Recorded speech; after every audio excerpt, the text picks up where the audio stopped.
Hi, Missy. Welcome to the Retail Horror Podcast. I am so honored that you came on board with us.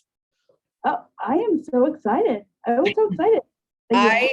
I've been a fan. Okay, so backstory is I've been a fan of your line for so long, and I do independent retail consulting. So one of my stores, Burt's Pharmacy, we brought you into. And Yeah. it's like my number, I tell this story. This story has been told on this podcast like 5 or 6 times. Anything with an F-bomb, I bring the story up. So your product was like, swear to God, the number one product that drove my tabletop business for 2 years. And while we would have complaints about the F-bomb, the sales outweighed the complaints. I hear this over and over and over again. So I had a crazy, none of the store managers, like the gift managers, were in the store. And this it's a Saturday, which is kind of slow in the pharmacy. Some old guy comes in and picks up one of the hand towels and he's like, "This is why children are shooting each other." And everyone behind the whole counter freaked out. And he was like, "You have to take this off the floor." Now the whole store actually reacted and took the shit off the floor. And then the next day they're like, "Oh my God, we have no idea what to do." And at the end of the day, the pharmacist was like, "Look, I know it sells. I know it sells amazing. I know that's why our numbers are so good here." And he's like, "But I can't lose a pharmacy customer over a gift line." I'm like, "Fuck." So, because this is not just your stuff though, because it was doing so well. F-bomb stuff was doing so well. I just kept adding to it and adding to it. So it wasn't like just a little F-bomb section. It was fucking huge. But I still am up against numbers of your products that I still am never going to be able to beat my tabletop department because how well they sold. I mean, it is. So when I started the company, I got that first it came with people coming into the booth, you know what I mean? And then be like, "Oh, I could never do that." And then we still tell people if we get that kind of response, like, "Oh, that's not for my store," or I could never put the F word in my store. We always say, make a back room, hide it, put the F-bomb behind the counter. And then when they look at the towel that says, "Don't worry, dishes, nobody's doing me either," you can tell when people have a sense of humor or not, and they start laughing at that. Then you can tell them, "I have more behind the counter," and I mean, and it sells just as fast, even if it's hidden. I should. Yeah, it's an ongoing, we still have, we don't really debate it anymore because we definitely own it, we own it. Yes. Okay. So now that I got that out of the way, Yeah. You have to tell, I've read your story and I love hearing. So please tell everyone how Twisted Wear started in the very beginning.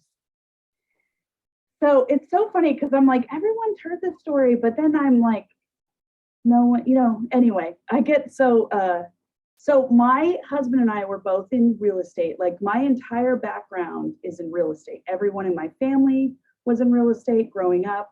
My dad was a realtor. My cousins were developers. My aunt was a commercial lender. I mean, real estate is my jam, as far as my background. And so of course, when I left college and was like, I went into real estate. That's what I did. And then my husband went into, I became a mortgage broker back in the day.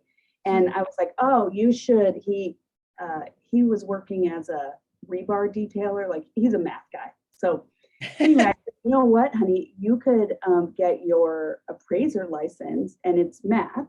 And then you also get to, if our business plan is just to answer the phone. That's all we have to do is answer the phone and we will have business." And so he did that. So here we are, we built our life around real estate, and he was working for Countrywide at the time, and I was a realtor at the time. And then the market crashed, and we lived in Seattle at the time. It was 2008, 9, 10, right in there. He lost his job in 2009. It took him 18 months to get another job. Wow. And literally went from crazy, we were very successful. I was a very successful realtor. I was one of the top agents in Seattle. I was, and then he had like a salary job, which makes real estate even easier when someone has a salary job. But when the market crashed, he got laid off when Countrywide shut down. And I was like, this is why we have savings, honey. Like, it will be fine. We've never not been able to make money, And then the banks started closing, and all my deals that I had lined up like weren't closing. And it just got real. Like, it got real. Like, we ended up meeting with a bankruptcy attorney, which I'd never thought I would do that. It was so humbling. Oh God. We had a car repossessed. The bankruptcy attorney actually would not the attorney, but the judge would not let us keep our house because there was $0 coming in at that point. And we went down to half of our savings. And I was like, I'm not putting a foreclosure sign on my house in my front yard being the top agent. Like, no one talks about how horrible that was. Like, no one talks about how humbling it is when you lose everything. And like, no one wants to like admit that they're having this even my best friend that lived in Seattle, I didn't tell her right away. I was embarrassed that I was like failing, Yeah. And it was so hard. So anyway, we ended up moving to New Mexico for a short stint. That's where my parents lived. We lived with my parents, like basically homeless, as far as I'm concerned. Wow. But we did have a roof over our head. Then we got pregnant. Well, you were at home, so. I know. And honestly, we did not, I can't say that it wasn't planned. We were like, this is not going to keep going on. Like, we have to stick to our like life plan, which is wanted 4 kids. What were we thinking? But we were like, we're going to keep doing this, and so got pregnant. Then we're having, that's only 9 months. And now we're living with my stepmom and my dad. And it was just horrible. So it took him about 18 months to find another job. And that's what got us to Texas. And so now I have a toddler at home. We have 3 boys. So the first 2 are 18 months apart, and then 4 years apart between the second and third. Wow. And, so I knew I didn't want to go back into real estate because I got burned so bad. I also, every job I ever have, I'm a little bit of a workaholic. So there is no like, oh, I'll do some real estate on the side. Like I don't know how to work like that. I'm like obsessive or not, I get that. I totally get that. So it's like on or off, very black and white. So this is when Pinterest came out, and I remember, like, you're getting like the real story. So like I love. Yeah, Pinterest. I remember searching on Pinterest and Etsy, and like I knew how to sew. My mom used to sew when I was a kid. She taught me how to sew.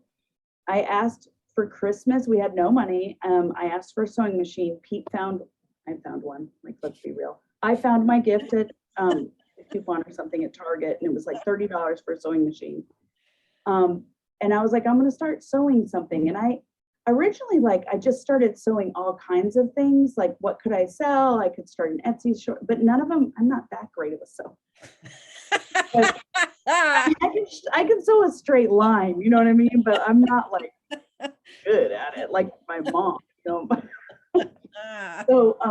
plus I was like on a $30 machine, what are you going to do?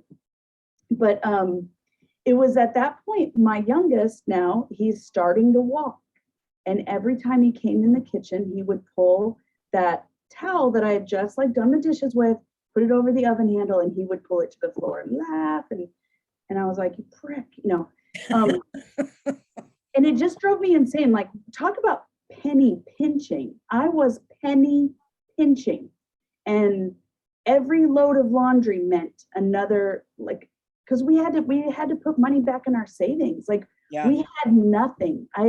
We had nothing left, and then had to move across to another state where I knew one person, and I was like, how do I do this? So he kept pulling this off, and I said, you remember those ugly crochet button grandma towels. My grandma used to make them and hang them over the oven, but they were only good for like drying your hands.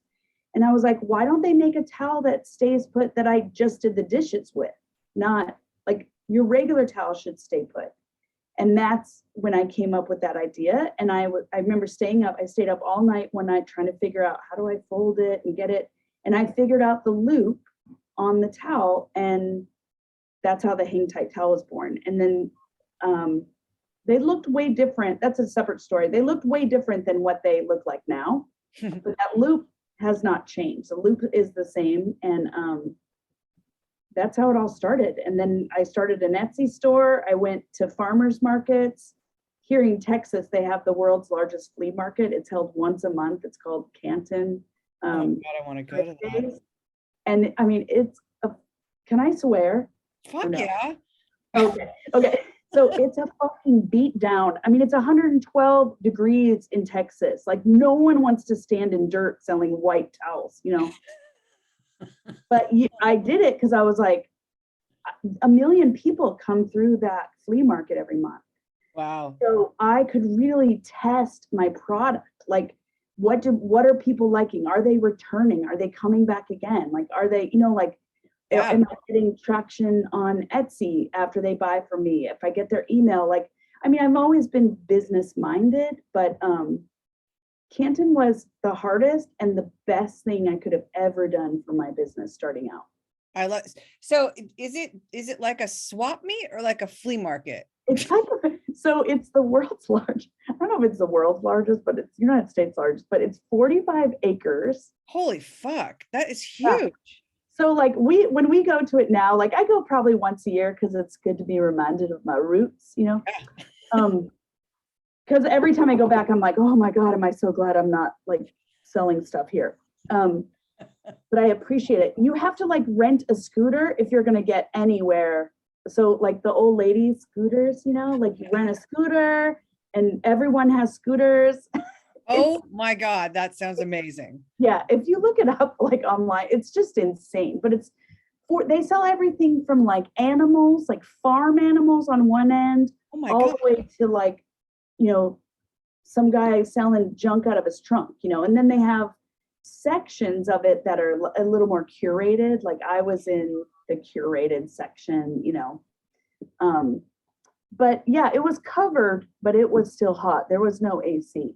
Wow. I can't, I love hearing stories of like, I went through bankruptcy myself. And so when you said humbling, it's like, I had 3 stores at Fred Siegel, and like I say, like my first podcast was like the About Me one. And I said, I was an asshole when I had my stores. Like I was 27. I had 3 stores. I mean, we had clients that were like Meg Ryan and Dennis Quaid and Bruce Willis and we had like and it was before like, Instagram and everything where people weren't following them. We had paparazzi that were held outside, but we had a chance to be so intimate with these people and like had their phone. So your head just fucking balloons. And yeah. I was such an asshole to reps. It was like, whatever I want. I mean, I was an asshole. It's the only thing I can say. So like I said we were at Magic this weekend, and I said to the girl who I was with, I said, it was so humbling because the people that you were an asshole to going up the ranks, and I thought I was all that and a Big Mac, and I'm with Fred Siegel and blah. Man, let me tell you, when you go down, they're like, bye. Right. They're like, nice to you. Oh, yeah. But it was the best. Going through that was the best lesson, and I lost everything. I mean, I lost everything. I was like, I had to go. I went from like a beautiful, tricked out, brand new Jeep to like, God, this shitty Ford that, oh my God, all of it's so humbling. Oh, yeah, we went to, I mean, I make a joke about it now, like, I mean, it was the best thing that ever happened to me. Just when it was happening. Yeah. I deal with depression. I deal with it. I mean, I suffer from depression, and it is real and it's horrible. And so like, but I also know that like I have a disease, like I have a problem, like I don't think normally. So to have that And then that on top of it was just, it was just really horrible, but it was the best. I tell Pete now, like, it was the best thing that ever happened. I think that I appreciate my success so much more now. Yeah. So much more. And I also like never want to go through that again.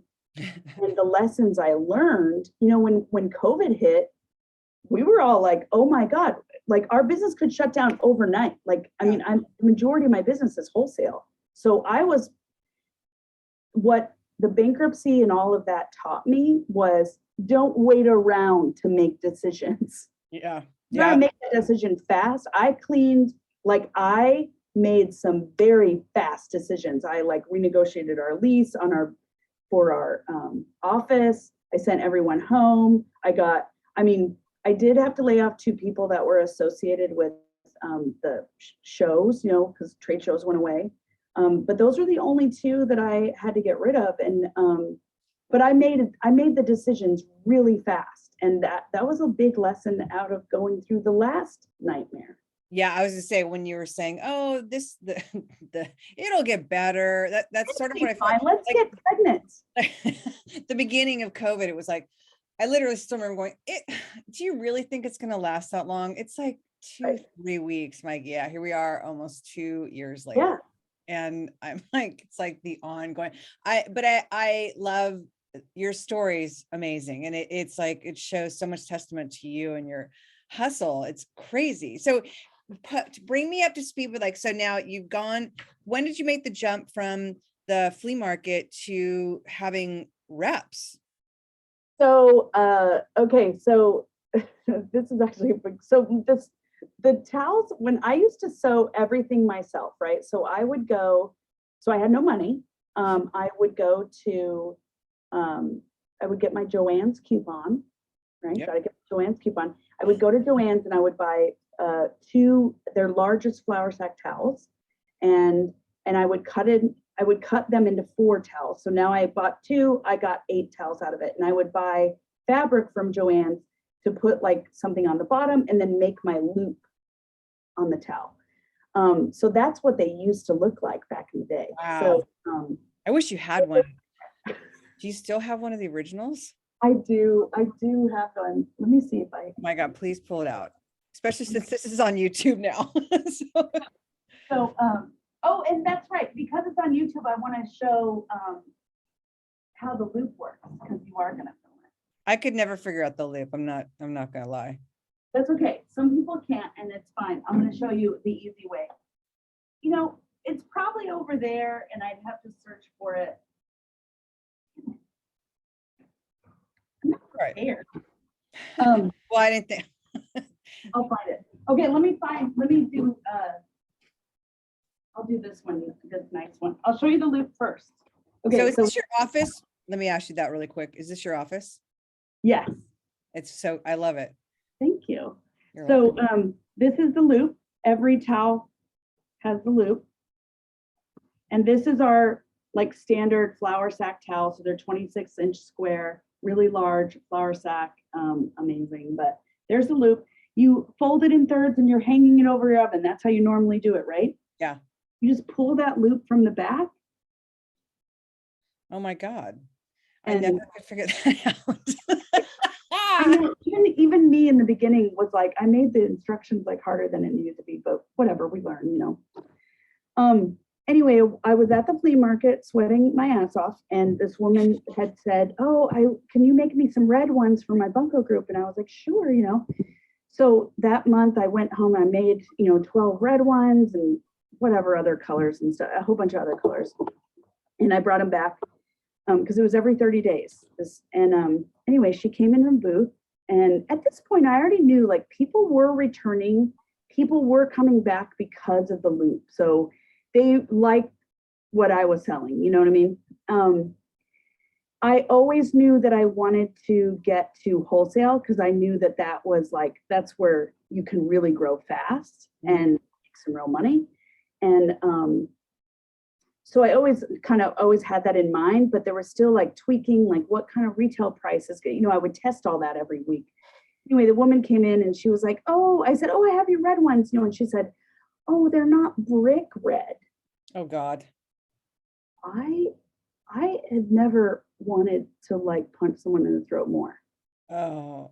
I just went behind, like, you have this little, like the back room, right? I literally Googled how to put words on fabric. And I left that night. I was so mad. And I was like, I'm going to put fuck it on all of the red towels. And I went to Joann's and I got some iron-on things. And on all of the red towels, I put fuck it, and I brought them back the next. It's not sponsored by Joann's. And they sold first. I love it. And then I was like, oh, I'm onto something here. And I started making all of my towels like that way. And I put all the ones that had the color and all that other was like marked down. We're getting rid of it. I'm onto a new thing. And now I could like really put my personality out there, because but I struggled. And in the beginning, I was like, do I want to be known as the fuck it girl? Because no one was doing it at that time. No. So there's so much I want to ask you with, because your line's pretty big, and, obviously the stuff that sells the most is the F-bomb. So how do you, like, when you're deciding on verbiage, like, how do you pull out some of these phrases and stuff? Like, they're so good. So, I spent a lot of time on the porch. And I mean, originally it was just, when I started the business, my husband, we've been married 22 years this year. Congrats. 23 years this November. But, and so we've been together 25, and he still makes me coffee every morning. Like, he will bring coffee to me every morning. That is so good. Thinks I am like the bee's knees, and that's amazing. I love that. So we would just sit in bed and think of, like, he's like a wordsmith. He's just really, he's a little Asperger, he's like on the spectrum a little bit, and that's okay, because he's just really, really smart. And then I can so he comes up with some words, and then I make it better. That's our plan. So it used to be just us doing it. And then I started keeping a list. Just anytime my neighbor would say something funny, or anyone, I would see something on Pinterest, or like, oh, that's funny. And, I always think, like, we're not reinventing the wheel here. Like, a lot of just funny sayings are funny, but then I got to make it my own, how do I make it twisted, So I think the loop on the towel makes it twisted, I don't come out with any product that I wouldn't personally use in my house. So we're not I'm not going to come out with novelty items. Mm-hmm. I want something that I actually would use. So if we come out with candles, it's a candle that I would burn in my own house. I want it to smell for 50 hours till it's down to the end, that's the kind of stuff. But I feel like I didn't answer how did I get to wholesale after that? After I put the words on the towels, that was we had I had 3 more months, and I was selling out crazy. And I was had finally put enough money away to buy a booth in the Dallas market. So I got a booth at the Temps at the Dallas market, and I was off to the races from then.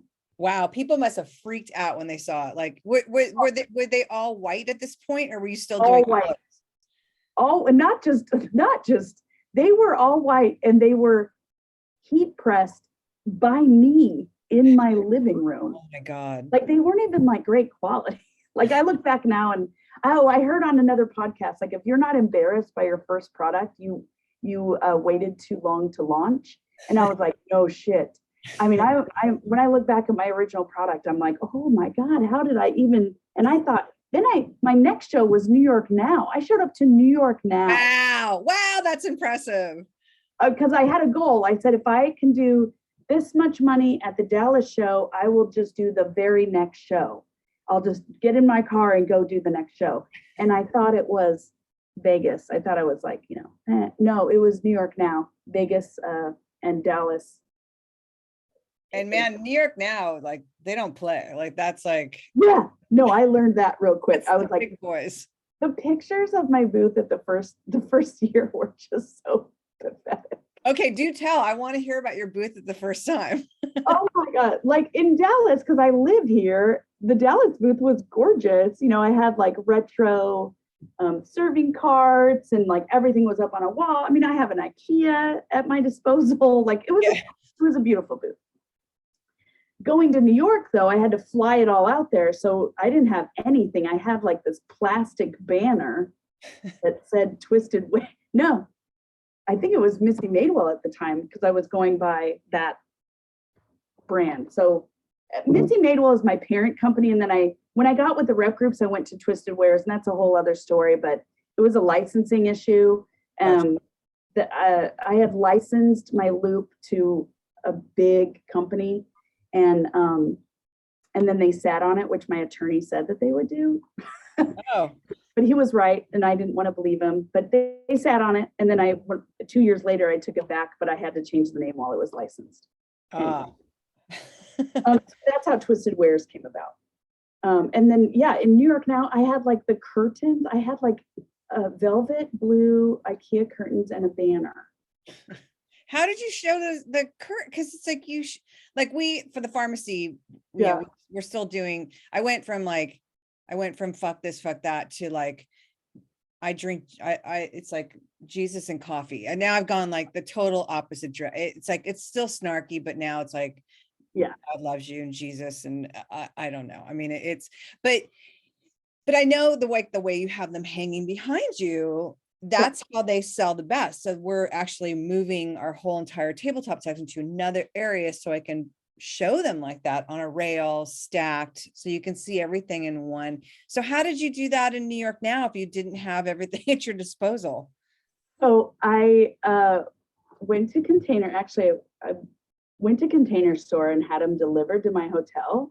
And they're what you do to just make it work, right? So Container Store sells these closet bar extensions. They're like metal pieces that are like this long, and they have and it holds a dowel. So I like hung that at the top of the curtain and then just stacked them up. The dumb part of me was I had them all shipped to the hotel because, God forbid you send something to the union guys at the. Oh my God, don't even get me started with that. Well, I didn't know that they'd be 50 pounds each. So then here I am in New York City, like it's winter. Schlepping. And I am like snowing, and I had to go buy like a wagon to carry it all. But I had just to even get the wagon, you have to like trudge through snow. I'm like, I am hating every second of my life during that whole thing. But I got into Nordstrom after that. That show got me into Nordstrom. I had a brief stint with HSN, and sometimes you get with the big boys and then you're like, this is not worth it. Yeah, I've heard that. Yeah. It's funny, people don't realize, because I do show setups, but I've only set up maybe 2 temps, but people don't realize like how challenging it is, especially if you don't have hard walls and you can't, in New York now it's all union. So you can't use a drill on your own. Somebody else has to use it's on your own. Oh my God. I remember, I set up New York now for the Harper group, like big giant, but it's all hardwood floor, a hardwood wall. So it's like dreamy. He hires the union people and then there's all of us. But it was shocking that somebody went to put together an IKEA fixture and one of the bosses came by and they were like, you can't do that. And it was like, it's an IKEA fixture. You can't do that. I'm like, that to me is like the biggest nightmare, to set up a temporary booth for New York now. I mean, it's already hard enough when you're schlepping everything in, but New York now is definitely somewhat challenging. I'm sure they're going to love I'm saying this. A few years in, I had a booth from a booth company like built, and they made it so that I could just use an Allen wrench, so it could be put together just by me. Smart. And until my big old butt backed into it and it fell on the next booth, and those union guys were on me like stink on shit. Oh my God. And so then I couldn't touch my booth the rest of the time. They had to do it. it was just always a nightmare, but whatever. Like, I mean, this is the first year that I did not book any shows this year. Wow, no? No shows. And And we've had our best year. who are you repped with right now? So we're actually not, I have some key account reps for like, we have some pretty big catalogs we go into that we use a rep for, but we actually have no reps. Wow. And it's your best year yet. It's been our best. Last 2 years has been our best each year over and over. Well, certainly the sentiments on your towels, people had to relate to it after the last 2 years. I mean, You know, I was I'm just like so incredibly grateful that people still like my stuff, you know, but I have the same fears, you know, that like, oh, what if no one thinks I'm funny again? I mean, I have all the same emotions that come around show season, you know. Right. It's like, what if no one likes anything I do? And then, you know, the orders start coming in and I'm like, okay, they like it, you know. oh, but yeah, I'm shocked at how you know, with COVID, we had, you know, there was a month of like lag, but we started doing, I do love solving problems. You know, I love, like, that's what I like about owning my own business. Like, I know that I can solve the problem, right? So when COVID hit, I got together with I call them my girl gang, you know, like Erica from Gumball Poodle, Beth from One Canoe 2 and Hemlock, and then Caitlin from Fun Club. We all talk all the time and get together all the time. And we were like, what can we do to service our retailers, like, so that they don't forget us when it is time to come back? They don't forget us, but we have nothing to, like, we don't want to sell them anything because that would just be rude, you know, like. So we started doing drag queen bingo. That was one of my questions, is when did the drag queens come into it? Because it's like, I can't think of a better, I mean, it's so perfect for your brand. I mean, and Gumball Poodle. I mean, it's like, it's so good. So so when I was a realtor in Seattle, I sold houses to some drag queens. That's how it really started. And since then, one of them moved away to Palm Springs. And anyway, I was like, oh, everyone's catalog is so boring, you know, like everything is so stiff. And I'm like, what, you know, like my product is not stiff. Like, how do we just shake it up? Let's do something completely different. And so I called my drag queen client, you know, he was now in Palm Springs, and I said, can you fly up to Seattle where we're going to do the photo shoot? Because I have a girlfriend that you know, she's like managing photo shoot person. And she does it for like the football teams and stuff. She's really, really good and really expensive, but she was going to help me out. So, but she's like, as long as you do it in Seattle. So we did it in Seattle. I flew him up there. He's like, I'll get another friend that works there. And that's the 2 drag queens that are in the catalog. It's so good. I you know, it's like, it's so cheeky, and that's the part that I love about it. And it's like, it works so, I mean, all of it works so well. It's just funny because some people would be like, oh, is that you on the cover? And I was like, the old one or the fat one? Like, what? You know, like, I don't know. I just don't get offended by people, but hilarious. Do me a favor, take me to your board and show us some of your designs, and what are your top sellers if you've got them up there? So the second design so the first design was Fuck It. So Fuckity Fuck Fuck is our number one. Like, it's just, that's why thousands of those. The second design I ever made was I Like Big Butts, and I still cannot believe it is in our top 10.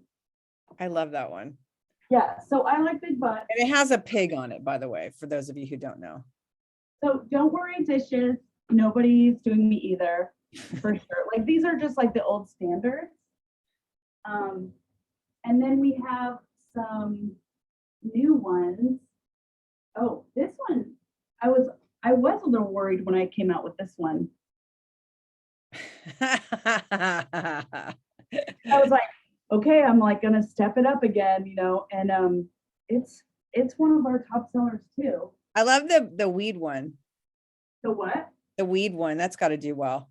Yeah, so this is actually not released yet. This is a Oh. sample, but it's coming out. That is so good. Because, in California and certain states, it's legal. Yeah. So we have the oven mitt that says "Let's get baked," and then we have a towel coming out. So actually, the towel is what is February? I want to say end of March. It'll be out, ready for wholesale. Sorry if I just blew that. If I wasn't supposed to say that. What?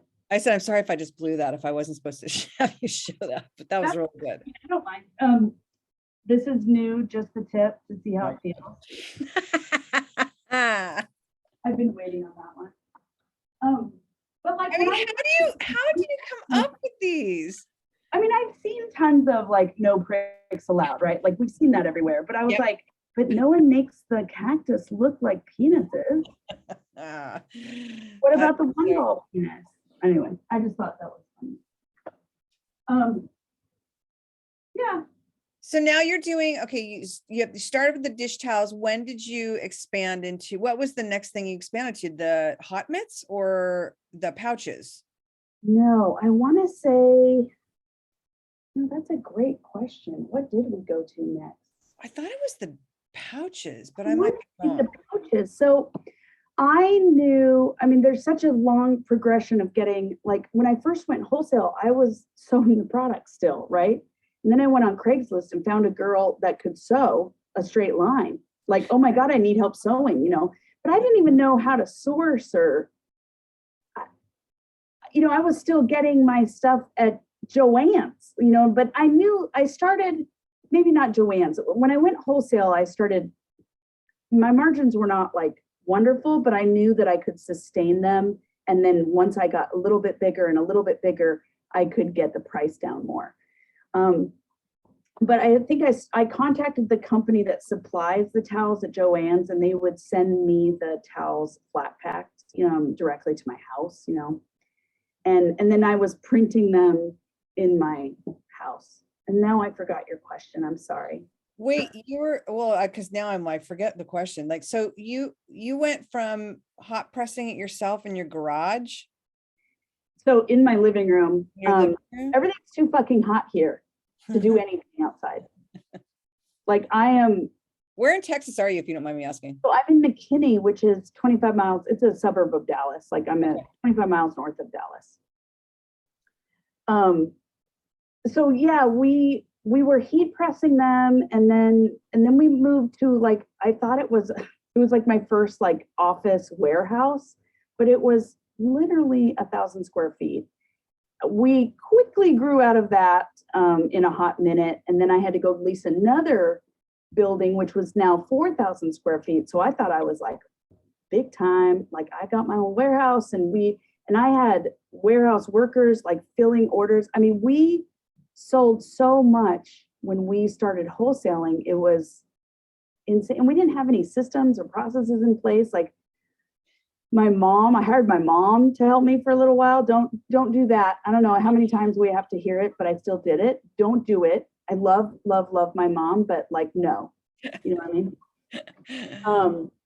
She also, like, I tell people, like, I'm funny because I was raised in a weird, strict religion, and my mom is still in that religion. So that's why I'm funny, She must have really, my favorite word is the F-bomb. And yeah. I tell this story a lot. My mom is not religious, but she doesn't like that word. And there was an art show that was out here called something streets. And it was amazing, like street art, and it was like all, graffiti artists. And there's one artist that did this, literally, it was like 2 stories tall, backdrop, and it was just the word fuck, but it was in these amazing tile colors. It was so beautiful. And that was one of my posts one day. My mom, when she was on Instagram, she's gotten off because she swears somebody's trying to track her. but she's like, in the comments, of course, Michelle, I really don't appreciate that language. Like, Mom, it's art.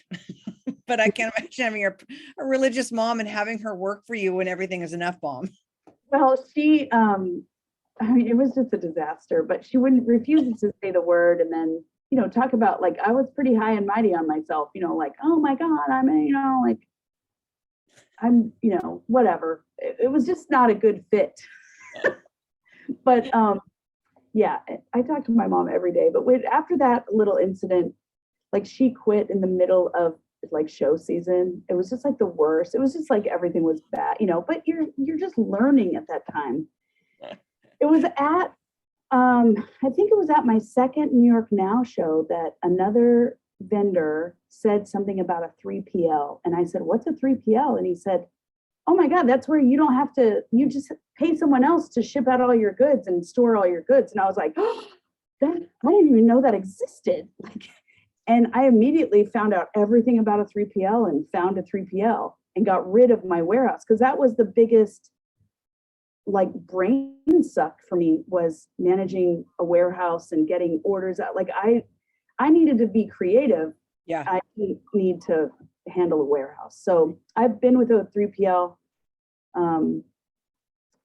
ever since then. I'm now in my second 3PL. It's like a little boutique 3PL, which is great. And then it was shortly after, I kind of at the same time that I learned that I could get the product directly from India already all done and packaged. So it was kind of those same things were all happening at the same time. So when we finally moved everything over to the warehouse, we started bringing in quantities of product from India. It's not coming in printed though, right? Are you printing it once it gets here, or is it's being everything comes in printed and complete. It's ready. Wow, that's phenomenal. Yeah, it comes in, like I cried the first time I got my samples, and it was a 6-pack of towels in a plastic bag, all done. Like I cried. I was like, this is so amazing. beautiful. And like I do get a lot of people, I think a lot of people don't realize, I mean, I think your audience will, because they understand the business a little bit. A lot of people don't realize, like, well, I wish you would have stayed in the US. And I get it, but I had to stay in business. Yeah. So I employ a lot of people here. They just aren't the people that make the product. Yeah. Right. But I employ a lot of people in the US. I'm supporting a lot of people. I think, I can't believe anyone says that because of how much goods are made overseas. And it's like, right. Unfortunately, the factories and whatnot that did printing and did fabrication are not even around anymore. No. And if they were, the cost of goods, the other complaint, and this is what I have going on all the time at the pharmacy. It's like, everyone says they don't want China goods. And it's like, I get that, but you also don't want to pay a higher cost. Like when the goods went up from China because of everything that was going on, like I just, the prices are substantially different than they were for cash and carry 2 years ago, where it was like, oh my gosh, this is so cheap. It's like, it's very close to normal prices now. But if no one wanted to pay like the American goods price, it's like, then stop shopping inexpensive stuff. Like it's just, it is what it is. I always say, like, the same people that are complaining are the ones wearing something that they bought at Walmart. Yeah. And I mean, there's a reason why I'm not in Walmart. Yeah. I couldn't make it that cheap. I personally could not make it that cheap. Yeah. I mean, Walmart has approached me. I can't tell you how many times. Really? No. I'm sure people are knocking you off. What do you do about that? Or are you just like, whatever? No, I have a very good attorney. It's funny though, like some things, most of the times I don't go out searching for people that have knocked me off. A lot of times, like my customers will come, they'll send me something like, hey, you're getting knocked off, Yeah. And so if it's brought to my attention or I find it or something, which is mostly like Etsy, Yeah. Like people with Cricut machines, I send a nice email. I don't get the attorney involved. Like I usually just send a nice email and it's like, look, I want you to know that you're funny enough without knocking mine off. Like I don't own the words. I don't own the words. Yeah. But I do own the design around those words. So if you make it look like mine, I'm gonna ask you to remove it, you know. Yeah. And I would say most of the time people are like very nice about it and take it down. But every once in a while we get a real dummy that wants to go at it. And I just contacted the attorney and we take it to the next level.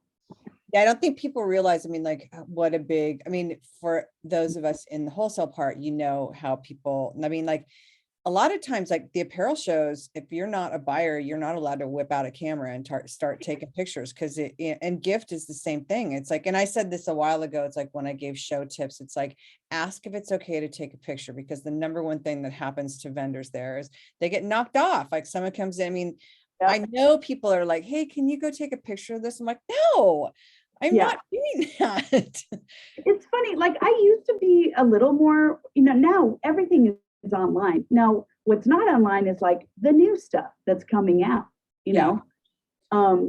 But we have like we stick to a pretty good schedule. You know, we always release to wholesale first. And then after it's been able to, I think it's at least 30 days. I think it might even be 60 days. Once it's in release to wholesale and it's been in the store for at least 30 days, then we release it on our website. But most of our business is wholesale and you know, we stick to that schedule of honoring the wholesaler first, you know. That's right. So now within the collection, you have the dish towels, you have hot mitts. Are you still doing the candles? Yeah, we still do the candles. So we do, I think we have 11 categories. I have to look. So it's dish towels, oven mitts, pot holders, aprons, candles, Pouches. cocktail napkins. Cocktail napkins. Oh, those are such a good seller. Yeah. Terry towel. So we do the terry towel. And then the bitch bags. Yeah. And then we carry other stuff on our retail side of like my friends' brands. You know what I mean? So like we carry the totes from Fun Club and they do incredibly well. I don't think I know those. Oh my God. Let me just tell you. I mean, your people are going to love. So we carry Gumball Poodle socks on my site. We carry Fun Club totes. Just kidding. It's hot ball. Kills it. And then if a lot of people will reach out and they'll be like, oh, your totes aren't wholesale. And I just give them Fun Club's fair info. I love that. That's cool. Like, I mean, I say it all the time, like there's enough room at the table for everybody. And it's like helping each other out and suggesting I mean, like I'm the first person to answer, like people DM me all the time, like, who's that? And who's that? And I'm trying to answer as much as I can. Like, that's this line, here's the link. If I have time to like put a link, but you know, it's like, why keep all that information for myself? It's like, it really doesn't do me any good. That's what I always say. There's enough money in this world to go around. We can all be rich. Yep. There's enough here, you know? So, I mean, I always, just like when I go to, I don't know if you watch our TikToks or not, but like, I just started on TikTok, so I still think it's fun. You know? I've tried. I can't seem to put the time at all. I'm like, I have a contest going with my neighbor.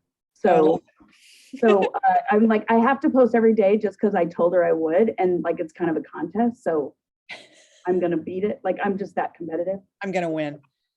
You know, we bought an Airstream 2 years ago and her and I take that Airstream out to like, we're like, where are we going to go? Let's go somewhere this weekend. And we drove over to Lubbock and went to this boutique. Like, I'd much rather support the boutiques, you know? So I visited some stores that carried my stuff. And then we visited the store where we tried on these amazing dresses and I bought one and I'm going to wear one in Palm Springs. Like, you know, but like supporting the local boutique let's do that, everyone. Yeah. I mean, I don't want to go to Target. That's the last thing I want to do. Yep. I love this shop small and like just keeping it. I mean, I think that so many more people grabbed onto that, especially after COVID. I mean, I was like, you know, yeah, you could go to Target, but after a while I was like, oh my God, I just want to shop boutique, something special, something I'm not seeing I want something everywhere. different. I don't I want won't even this walk in thing. Walmart. Right. So tell me, because I always ask everybody, like, where do you find inspiration? Because you're creative and obviously you have to keep pushing the envelope to keep moving it forward. Where do you find inspiration? So, well, I'm in the middle of designing right now for, like my designs have to be ready. I'm actually a little late, but I'm blaming my ADHD on that. I'm a little late, but it's okay. We will make up for it. Because I don't want to release anything that I'm not like in love with, you know? Yeah. So inspiration comes from everywhere for me. So I'm a little obsessed right now with like vintage sheets. Oh, So like that's my inspiration, right? So like a tiny little printed, like the ones that have like the tiny little sweet little print, or like Right. the kids vintage. like when you would like, I remember going to my grandma's house in Chicago, and she would have these like they were like crunchy. I just remember they were always cold, and I loved that. But Yeah. they were like yellow flowers and like you know. So that's the inspiration of the design, like Love that. and then but as far as like funny things, I mean, I would say I probably add something to my list. I probably add one or two things a day to my list of things that I find funny. And sometimes I come back to that list. Like, oh, let's see if I can find it. I keep it on my phone, but sometimes I come back to that list and I'm like, what was I thinking? You know what I mean? But like I wrote down yesterday, I wrote, leave me the fucketh alone. Have a nice fucking day.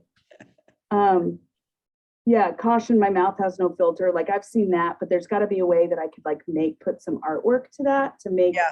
you know what I mean? So it is like, oh, someone said this to me, don't let the truth stand in the way of a good story. And I'm like, that's probably too wordy for one of my products, but like that should go on our social posts. Yeah. You know, so I mean, my list is like, look at, it's literally never ending. And that's just the recent list that I cut down because we're in design mode right now. So That's great. You're always doing. So your reps, when do you have to have new designs kicked out by? So we don't have reps and we're not doing shows anymore. So I'm not opposed to, like, I don't want to say I'm never going to go back to that model. No, I because I'm so used to being, because I work for Stephen Young and other showrooms. Yeah. I'm so used to like that terminology. But when do you, so when you're getting your new designs out without reps, is that for? So I still follow the show model. So the biggest releases are in January and in June to follow the show model, because we still are going to market to our customers around the show season, because that's what they're used to ordering by. 100%. Yeah. So you're doing your designs, so you send them off to India and then to have them back by June. Yeah. So let's see, it's February. So I'm actually 2 weeks late. Wow. It'll probably be a total, like by the time everything gets there, it's about a month late. But then I'll just tell my factory, like, speed it up, get me you know what I mean? So it'll work out. But I'll order samples. I'll probably order samples of all of the new product. I'll order the samples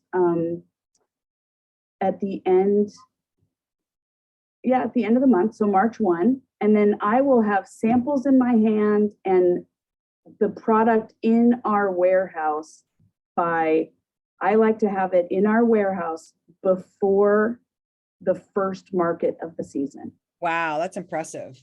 Yeah. I mean, it didn't used to be like that. It was a shit show. But now I'm so I really like systems that work well, you know, like I'm all about scaling. Like, I just want to scale and like, how big can I make this company? Like, I hear of some companies like, and I'm like, how are they doing it? Like, that's crazy. Like, it just sets another bar, you know. I was telling my husband, I had a boyfriend that told me girls shouldn't snowboard. And I was like competing in a snowboard competition with him the following winter. I guess that's why he's an ex-boyfriend. Correct. But like, that's how competitive I am. Like, oh, I can't. Oh, okay.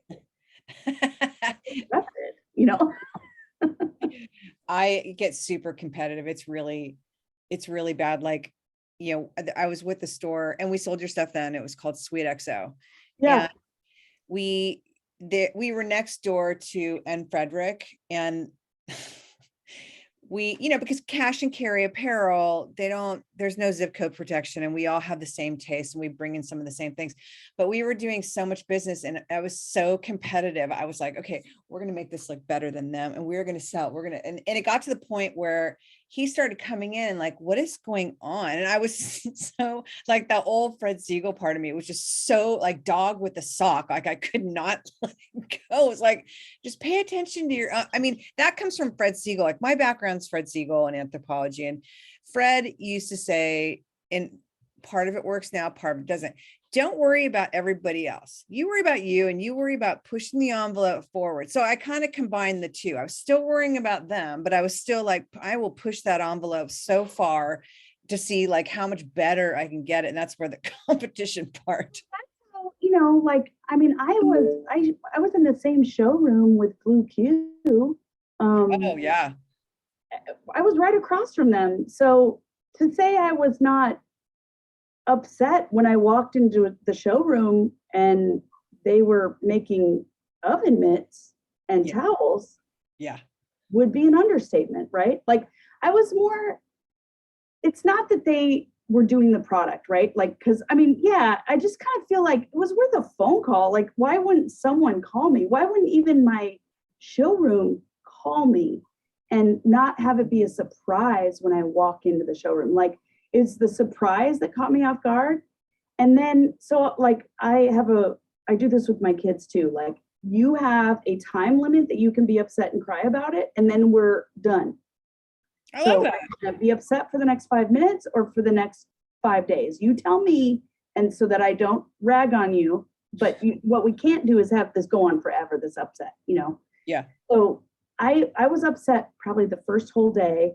And then I was like, you know what? Everyone, like, of course they're going to do it. Obviously they were seeing that it sold, you know what I mean? And they're business people. And ours look totally different. Like my products look different than theirs, and it's a compliment. Otherwise it would be called a Twisted Wares or a Blue Q store, And it honestly, like having both, and like I've tried to tell people this, or stores that I work with, they're like, well, so-and-so's down the street. And it's like, their customers are going to become your customers, because they're all buying the same. If you're buying a dish towel and a funny dish towel that you love, you're going to buy both. And as a retailer, it's like Snark sells, and it's like, if I'm going to sell, and I sold same thing. I sold Blue Q's Snark and I sold yours, and they were two different animals and they both sold equally as well. So I can understand that.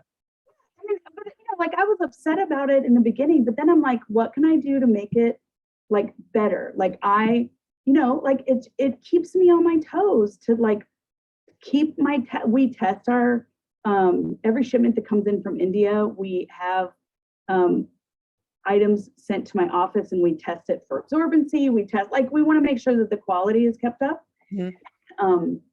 Like that's the kind of stuff that can easily get lax on as you get bigger.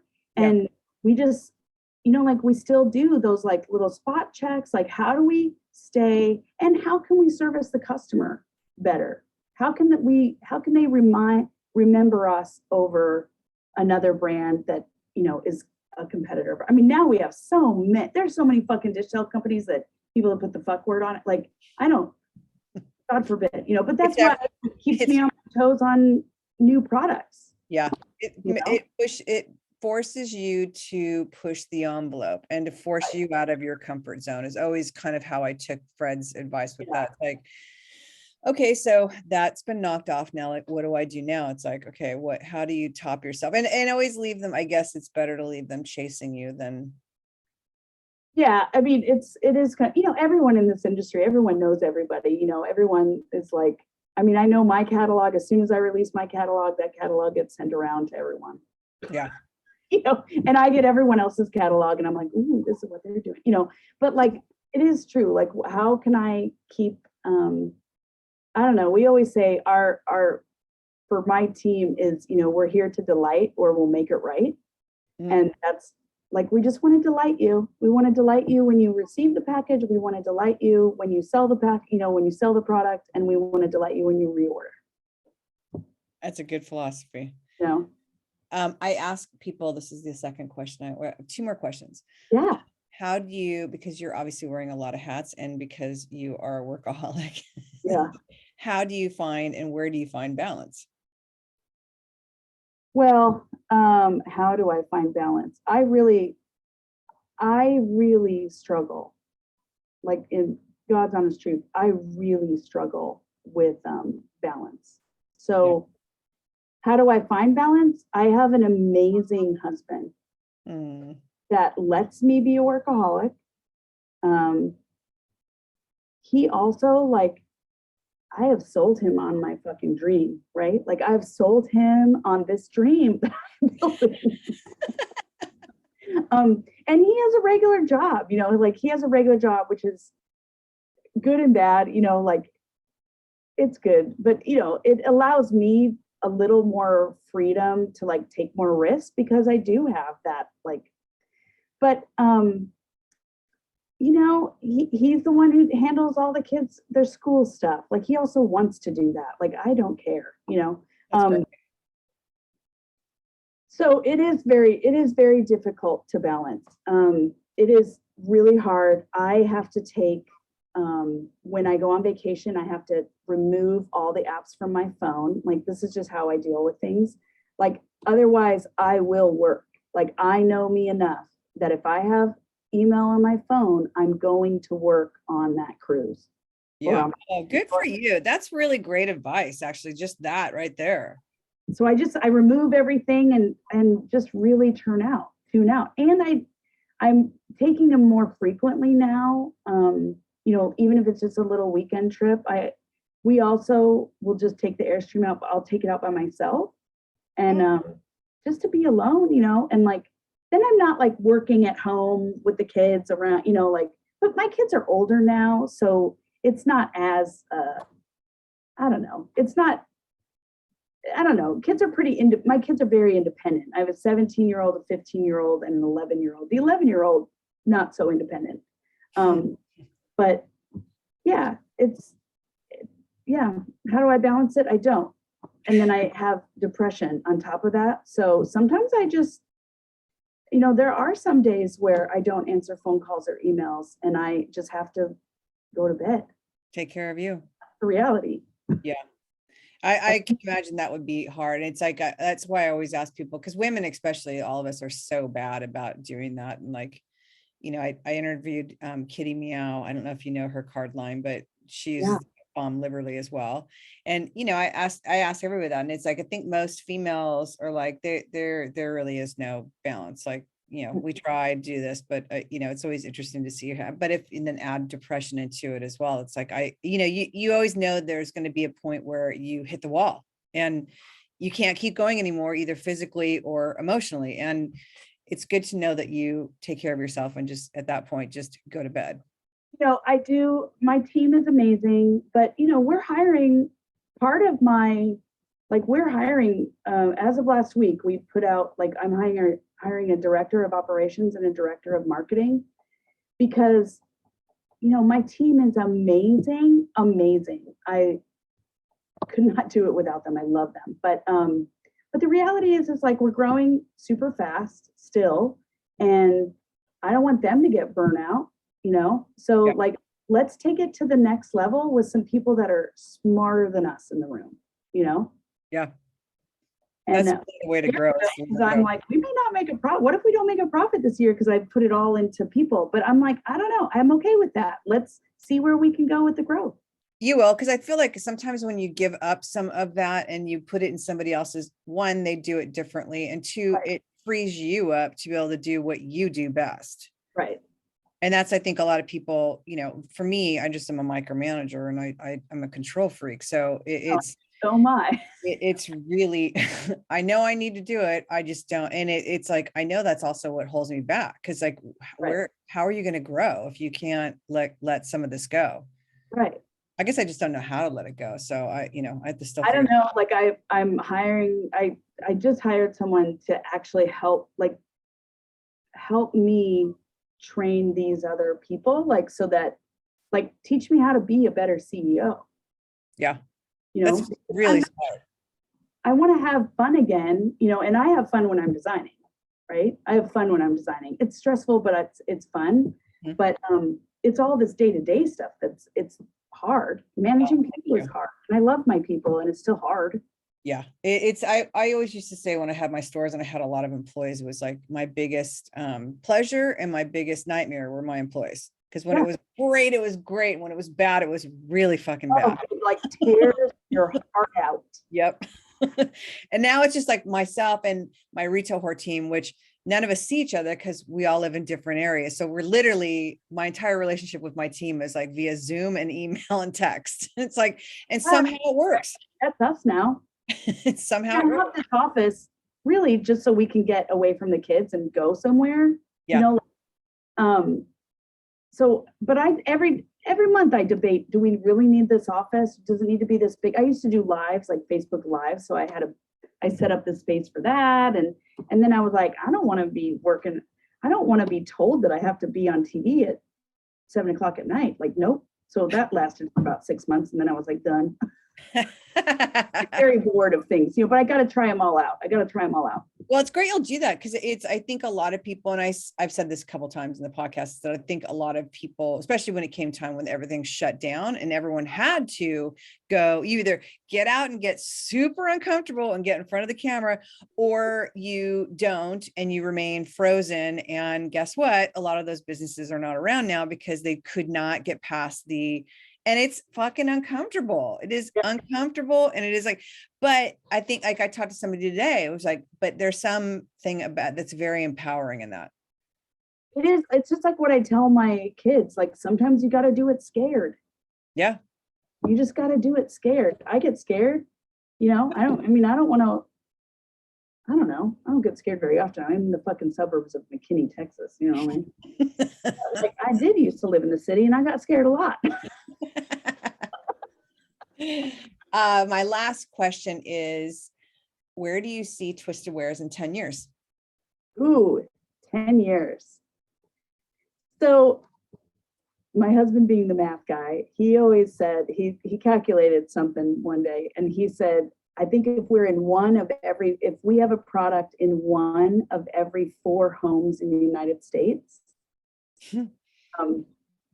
he calculated like how we could get to there, how many that means, and like, what does that, you know, so that's my goal. I hope it happens before 10 years. Yeah, I want to be like, you know, I want to be as big as these other big gift companies. Like, I want to see how far I can take it. How far can I take it? Like, I started this on my dining room table with a coupon from Joann's. That's amazing. So, can I take it and sell it for a god awful amount of money one day? I hope so. That's my goal. Go big or go home. Right. I mean, listen, when I went bankrupt, it was a big bankruptcy. Way to aim high. So was mine, by the way. How much debt we had. So was mine. But it did not make me any friends, that's for sure. I mean, greatest lesson on earth, though. I will say that. Yes. I mean, we handle the way my whole business is structured, not out of fear, like, but it is like, I just take, you know, I pay myself first. I save money first, like girl. Every day. We never did that before, like, not with any real discipline. Yeah. You know, we had savings from an inheritance. Like, let's be real. We weren't like, it's not like we saved it all. We had an inheritance, we had some savings, and that, like, but that's the reality. Now that we went through that and learned that lesson, as soon as we did bankruptcy, we actually did the Dave Ramsey course. And I swear that was like one of the best things ever, because it got us back on our feet, like with a plan. And now we just do things way different. We teach our kids way different about money than we did prior to that happening. Well, I always say failure is the best instructor. Yeah. certainly with my bankruptcy, that was, and other failures I've had down the road like that. They literally, as long as I'm able to step outside of my freak out moment and be Yeah. able to look at what the mistake was, like, okay, I can learn from that. And damn, I will never fucking do that again. Like, thank you so much for your time. You.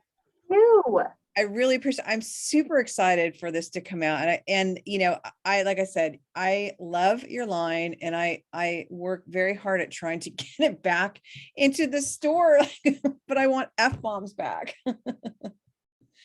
I know, like it is kind of funny. We can't advertise we spend a lot of money on Facebook advertising now, right? And it's funny, the Facebook advertising, everyone thinks that that's really for like retail, but we have a wholesale side. So we get a lot of wholesale leads.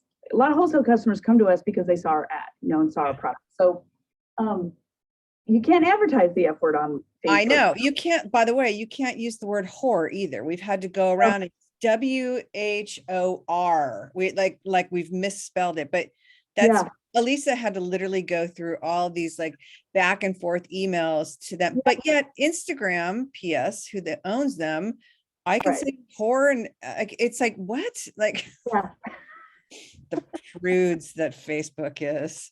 So, I mean, we always know when we're designing, like, there's got to be a nice version and a naughty version. We know which one's going to sell. Yep. Well, I look forward to bringing back the nice version, even though the other version's my favorite. But that's why we made the forkity fork, because that's what my mom used to say when she was on the phone with customer service. I gotta call in. I gotta do an order for that for sure. Thank you. Thank you. Thank you. Thank you so much. Anytime.